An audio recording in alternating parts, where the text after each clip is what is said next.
আপনাদের মাঝে আর একটা নতুন ভিডিও নিয়ে আসলাম। তো আপনারা ধৈর্য সহকারে দেখবেন, পুরো ভিডিও টানবেন না। যদি ভালো লাগে লাইক শেয়ার কমেন্ট করে যাবেন।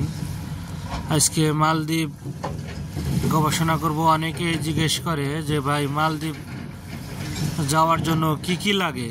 ভাই মালদ্বীপ যাওয়ার জন্য কিছুই লাগে না। অন্য দেশে যে সিস্টেম, এই দেশেও আপনি যদি মেডিকেলে ফিট থাকেন তাহলে মেডিকেল করার দরকার হয় না। পাসপোর্ট দিবেন, ভিসা হবে। ভিসা হওয়ার আগে অনলাইন হয়। অনলাইন হওয়ার পরে ডিপোজিট আছে, ওইটা মনে করেন এই দেশের 8,000 টাকা লাগে। ওইটা যদি হয়ে যায় তাহলে 100-র মধ্যে 80%ই গ্যারান্টি থাকে যে আপনার ভিসা হবে।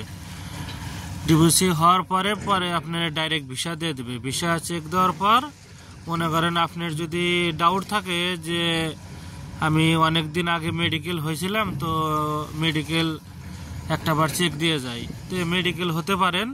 আর যদি না হন, যদি আপনার বিশ্বাস থাকে যে আমার শরীরে আমার জানা আছে কোনো রোগ ব্যাধি নাই, তাহলে এই দেশে আসার পর নর্মালি মেডিকেল হয়। আপনার রক্ত যদি ঠিক থাকে, আমি আশা করি মালদ্বীপ আসার জন্য কি আপনি মেডিকেলে আনফিট হবেন না।